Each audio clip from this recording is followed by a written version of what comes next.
Je vais vous dire quelques annonces. Aujourd'hui, le 5e dimanche après la Pentecôte.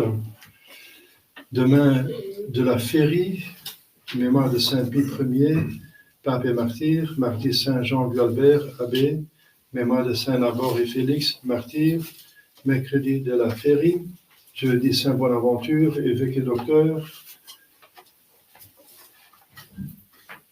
Pour le tiers ordre, c'est de deuxième classe. C'est un capucin, Saint Bonaventure. Vendredi, Saint Henri empereur et confesseur. Samedi, la Sainte Vierge au samedi. Donc,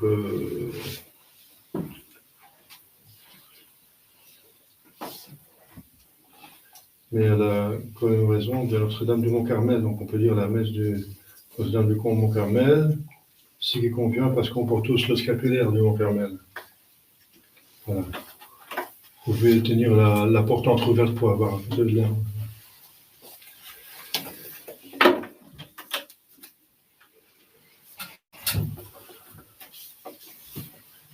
Voilà, on va installer vous avez vu les fenêtres, double vitrage, qui sont prêtes à être installées cette semaine qui va venir. Je vous envoie prière pour le développement de l'apostolat parce que cette lieu devient un petit peu étroit. Si on a plus de 20 personnes, ça devient tout juste. Au nom du Père et du Fils et du Saint-Esprit, ainsi soit-il. Chers fidèles, notre Seigneur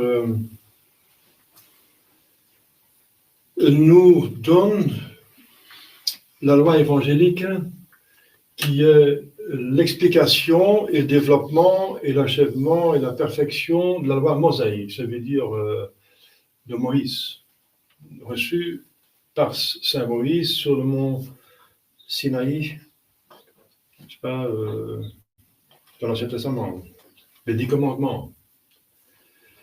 Et Jésus va perfectionner, ici il parle du 5e commandement. Donc il dit effectivement, c'est écrit, vous ne tuerez pas, mais c'est vrai que les pharisiens et les scribes ce sont plutôt les théologiens, les pharisiens sont plutôt une secte qui se dit, à part, qui affectait une grande sainteté, une rigide observation de la loi, mais pour eux, le 5e commandement était purement extérieur.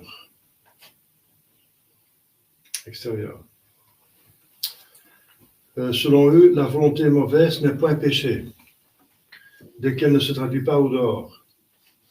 Elle est toute minutieuse, s'attachant à des vétis et à des riens, à des légères et ridicules observances et négligeant l'essentiel. Donc, extérieur, des riens extérieurs.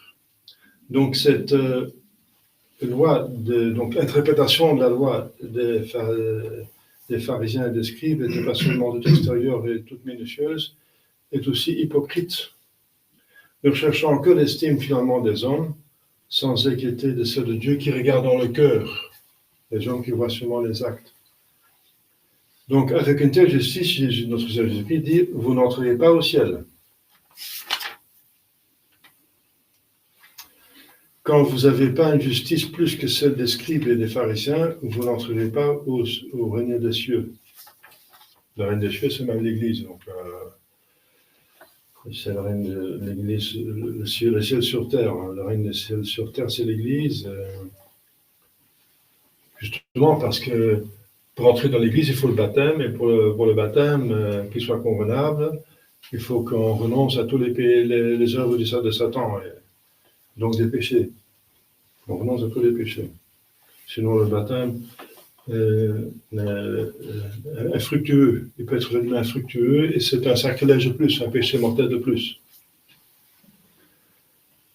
Donc, notre Seigneur va corriger, et il va expliquer ça en 3 degrés, n'est-ce pas? Il dit, mais moi je dis, et c'est Dieu qui parle, n'est-ce pas? Si quelqu'un se fâche envers son frère, Et bien sûr, se fâcher de manière raisonnable. On peut se fâcher à cause d'un péché, parce qu'on déteste le péché. On peut se fâcher si les gens font l'avortement, etc. L'euthanasie qui est maintenant courante. J'ai vu tuer des gens dans l'hôpital, des fidèles, n'est-ce pas, au moins 2, une en Hollande et une en Belgique. 3 qu'on a essayé de tuer, mais on a arrêté, etc. Donc, de l'euthanasie avec overdose, c'est devenu habituel. C'est un meurtre, tout simplement. Etc., etc. Donc,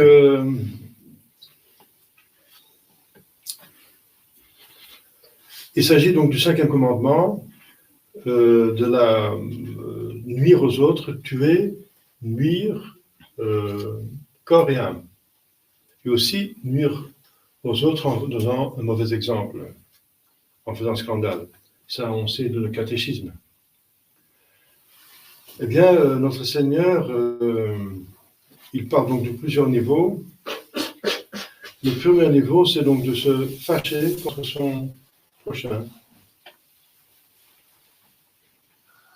Fâcher de manière irraisonnable. Donc, un mouvement de colère consenti. Deuxième degré, c'est la colère exprimée par des paroles de mépris. Raka, ça veut dire imbécile. Troisième, c'est la colère manifestée par l'injure ou l'outrage. Fatué, qui est encore pire que imbécile, c'était réputé très injurieux chez les Juifs. Alors, donc il y a 3 degrés. Et qu'est-ce que ça veut dire, ce concile et ce jugement alors?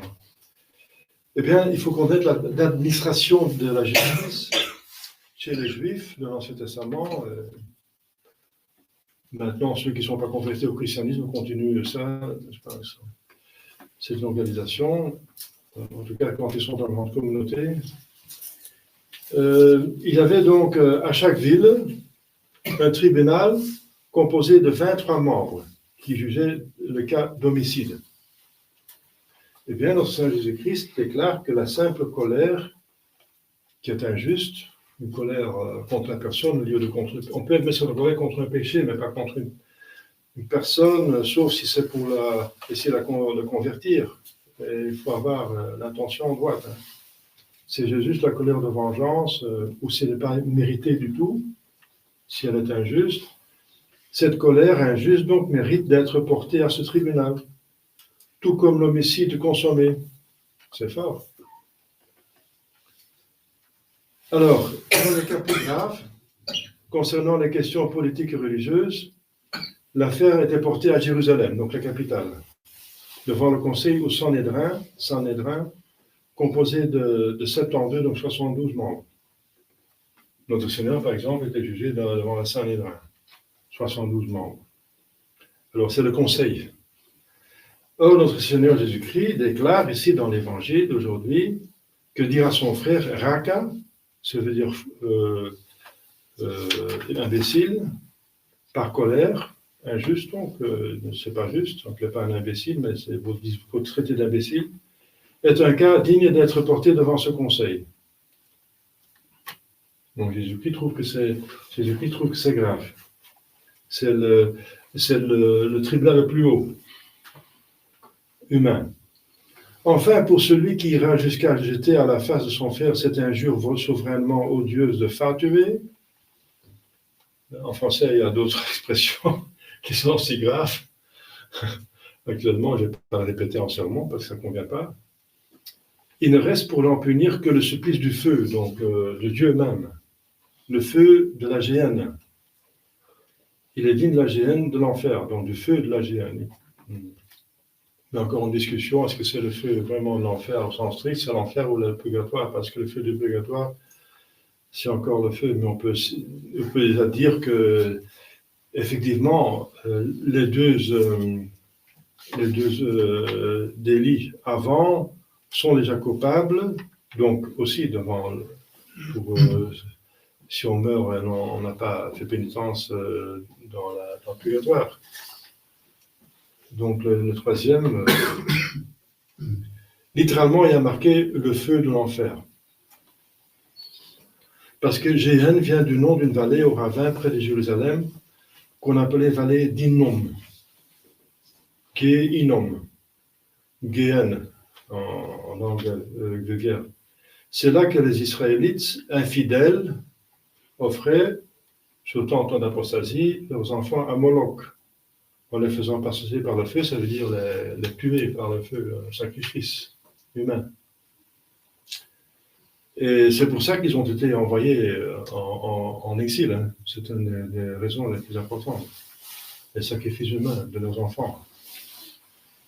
Et entre parenthèses, ces sacrifices à Moloch, ça continue actuellement. Hein. Allez voir chez Alex Jones son documentaire sur Bohemian Grove,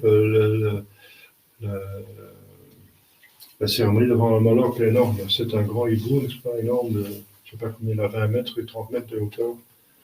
Et on met une poupée, un homme dedans et on brûle. Donc ça signifie un sacrifice humain. Et on sait pas, on sait ce qu'ils font aussi, pas donc dans ces forêts, mais ailleurs. Donc, pas seulement des poupées. Hein. Donc ça existe malheureusement, ça existe, ça existe encore. Donc il y a des témoins. C'était des gens qui se convertissent. Et qui, donc c'est ce qui déplaît le plus à Dieu, bien sûr. C'était de plus comme la voirie de Jérusalem, donc cette vallée d'Hinnom. Les Juifs considéraient cette vallée comme un lieu d'horreur et de malédiction. Voilà pourquoi son nom a été employé pour désigner l'enfer, la Géhenne. Alors, donc, s'il faut éviter le moindre, il faut éviter le plus. Donc, pas de dire alors des choses qui vont plus loin que ça, n'est-ce pas? Jésus met au point les insultes, et c'est déjà très grave, apparemment. Pour Jésus, c'est grave. Insulter. Une chose différente, c'est insulter les personnes de manière indue, et l'autre chose, c'est les convertir. Parce que Jésus lui-même, notre Seigneur va dire lui-même, il va pour les convertir dire aux pharisiens, vous êtes des tombeaux blanchis. Blanchi, ça veut dire beau à l'extérieur, mais à l'intérieur, le tombeau, ça veut dire la pourriture, n'est-ce pas? Pour les convertir, pour les toucher. Saint Jean Baptiste, le plus grand saint dans l'Ancien Testament, selon le témoignage de Saint Jésus-Christ, va dire nœud de vipère. La hache est au pied de l'arbre, prêt pour couper tout arbre qui ne porte pas de fruits. Convertissez-vous. Donc il s'agit de l'intention, n'est-ce pas, du but et de la mesure. Donner la juste mesure et justement. Il ne s'agit pas qu'il faut être toujours bonbon, n'est-ce pas, comme propose Vatican II, alors on laisse passer le péché. On ne réagit plus contre le péché. C'est pas ça, c'est une exagération dans notre sens. N'est-ce pas? Donc il faut tenir un juste milieu. Il faut voir le tout. Mais injustement insulter les autres, Jésus le prend gravement, n'est-ce pas? C'est pas une petite chose. La charité fraternelle, pour lui, c'était quelque chose d'important.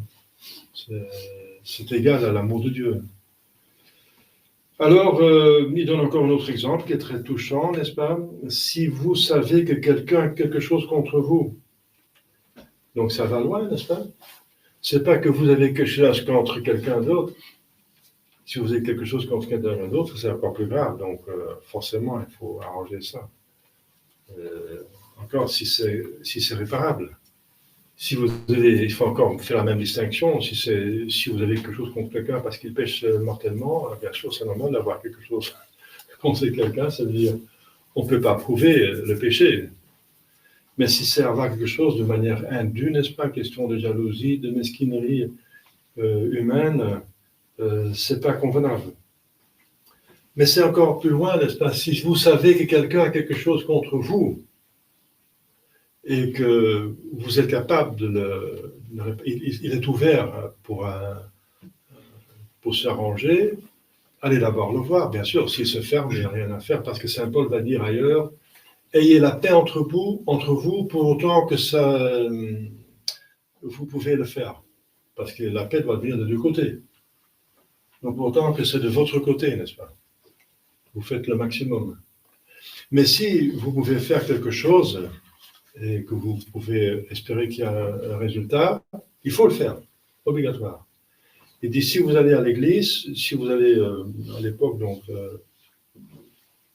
au temple, vous allez apporter votre mounous, le sacrifice, à l'autel. L'autel, il y avait un seul autel dans cet testament, c'est celui de Jérusalem. Dans la synagogue, il y avait pas d'autel. Il y avait un seul autel permis à l'époque. Alors, laissez votre offrande.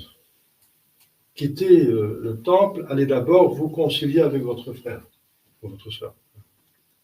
Ça veut dire le frère dans le Christ. Tout le monde est considéré comme des frères et des sœurs, c'est pas seulement votre frère et sœur, vous comprenez, parce qu'on a tout le monde, tous, nous avons le même Père, Créateur. Dans ce sens, on est tous considérés comme des frères. Dans ce sens. Comme Créateur. Dans la rédemption, c'est différent, n'est-ce pas? Dans la rédemption, on a seulement les frères qui ont qui ont la foi. Ceux qui sont